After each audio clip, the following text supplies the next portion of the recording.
राजा शेर सिंह हमेशा अपने जंगल वासियों की रक्षा करता था।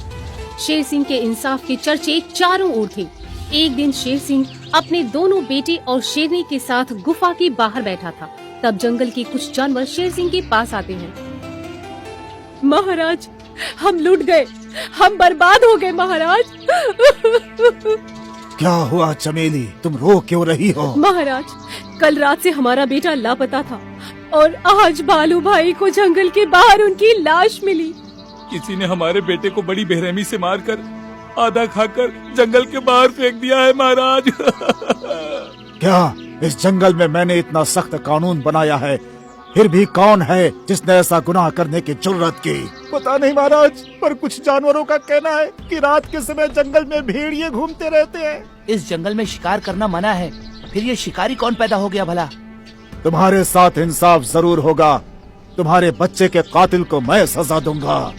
उसे ऐसी सजा मिलेगी कि आज के बाद इस जंगल में कोई ऐसा जुर्म करने की सोचेगा भी नहीं। कल सुबह सभा बुलाई जाए। मंत्री चीता सिंह और बाघ सिंह जंगल में चारों ओर मुखबिरों की जाल बिछा दो। पता करो बच्चों की हत्याएं कौन कर रहा है। शेर सिंह का हुक्म सुनकर उसका बड़ा बेटा दिलावर सोचने लगता है।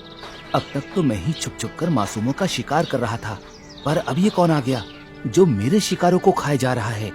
शेर सिंह का बड़ा बेटा दिलावर एक बुरा शेर था। वो हमेशा अपने जंगल वासियों के बच्चों को छुपकर मार कर खा जाता था, जबकि छोटा बेटा भोला अपने पिता की तरह ही दयालु था। वो हमेशा अपने जंगल वासियों की रक्षा करता था।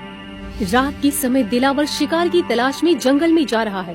तभी अचानक उसकी नजर बल्लू बंदर पर पड़ती है। अच्छा, तो ये बंदर भी पिताजी का मुखबिर है। इस समय शिकार करना ठीक नहीं होगा। कुछ दिन बीत जाने देता हूँ ताकि किसी को मुझ पर शक न हो। तभी बल्लू बंदर वहाँ आ जाता है। युवराज, आप और इस वक्त यहाँ पर? मुखबिर से अचानक हुए इस सवाल से दिलावर सहम जाता है। फिर अपने आप को संभालते हुए वो बोला, कातिल को पकड़ना मेरा ही तो फर्ज है। मैं भी कातिल की तलाश में यहाँ पर आया हूँ। युवराज हो तो आप जैसा हो, हमें आप पर गर्व है युवराज। अपनी तारीफ सुनकर दिलावर अपनी गुफा में चला जाता है। तभी जंगल में शाकाल भेड़िया आता है। कल हिरन के बच्चे को खाकर बड़ा मजा आया। चलो आज भी किसी के बच्चे को मारकर पार्टी बनाई जाए। चमेली के बेटे को शाकाल भेड़िए ने ही खाया था। शाकाल भेड़िया भी दिलावर की तरह चुपके से जंगल वासियों को मारकर खाता था। शाकाल भेड़िया जब जंगल में शिकार तलाश रहा होता है, तब ऊंचे पेड़ पर बैठा शेर सिंह का जासूस बाज पक्षी भेड़िए को देख लेता है। ये भेड़िया इस समय जंगल में क्या कर रहा है? कहीं ये वही हत्यारा तो नहीं जिसकी हम तलाश कर रहे हैं? तभी शाकाल भेड़िया एक खरगोश के घर में घुस जाता है।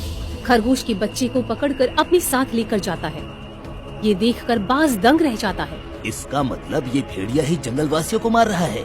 सुबह होते ही ये बात मुझे महाराज को बतानी होगी।